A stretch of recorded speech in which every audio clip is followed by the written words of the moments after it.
Adeela bag کی تحریر آنکھیں۔ تمہیں یاد ہے وہ دن جب تم نے میری گڑیا اور اپنے گڈی کی شادی رکھی تھی؟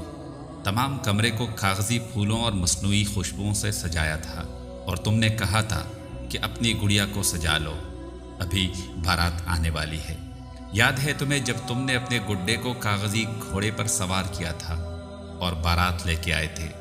یاد ہے جب تمہارے گڈے نے رنگ برنگ کے کپڑے پہنے تھے؟ اور وہ وقت جب میں نے اپنی گڑیا کو اپنے ہی پلنگ کے کونے میں سرخ دوپٹے میں لپیٹا تھا اور اس کے دوپٹے کے ارد گرد گلاب کی پتیاں رکھی تھی، کیونکہ تم نے کہا تھا نا، جب شادی ہوتی ہے تو ایسا ہی ہوتا ہے۔ تمہیں میری گڑیا یاد ہے کہ میں نے جب سے ہوش سنبھالا تھا وہ گڑیا میرے ساتھ تھی، میرے ہر دکھ میں شامل تھی، وہ میری محرم راز تھی۔ میں ہنستی تو وہ بھی ہنستی تھی، اور میں روتی تو وہ بھی روتی تھی۔ میں بیمار ہوتی تو اس کی آنکھیں بھی خالی خالی ہو جاتی تھی، اور میں صحت مند ہو جاتی تو اس کے چہرے پر بھی رنگ بکھر آتے۔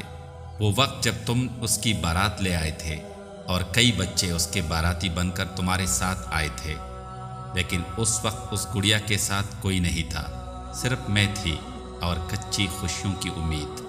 بہت ارمانوں سے اس گڑیا کو سجایا، اور بارات آئی تو میں رونے لگی کہ تم نے کہا تھا اب اسے لے جاؤ گے۔ وہ لمحہ جب تم کو اس گڑیا کا لباس اچھا نہ لگا تو تم نے غصے میں اس کی آنکھیں اپنی انگلیوں سے نکال دی۔ میں بہت روئی تھی، یاد ہے نا تمہیں؟ اس دن میں دوہرا روئی تھی، اپنے آنسو بھی روئی تھی اور اپنی گڑیا کے آنسو بھی روئی تھی، کیونکہ تم نے تو اسے رونے کے قابل بھی نہیں چھوڑا تھا۔ پھر تھوڑی دیر بعد تم آئے اور کہا میں شہر جاؤں گا تو تمہاری گڑیا کی آنکھیں لا دوں گا۔ بہت دلاسے دیے تھے، تسلیاں دی تھی اور وعدہ کیا تھا، اور میں بھی جب رو رو کر تک گئی تو عادت کے مطابق تمہارے وعدے اور تسلیوں پر یقین کر کے چپ ہو گئی، اور دن گننے لگی کہ کب تم شہر جاؤ گے، اور خواب دیکھنے لگی اپنی گڑیا کی آنکھوں کے۔ کتنا عرصہ گزرا، سب کو وہ سب بھول گیا، وہ واقعہ، وہ میری گڑیا کی شادی، وہ خوشبوئیں، وہ رنگ کی پوشاکیں، وہ بارات، وہ باراتی، سب بھول گیا۔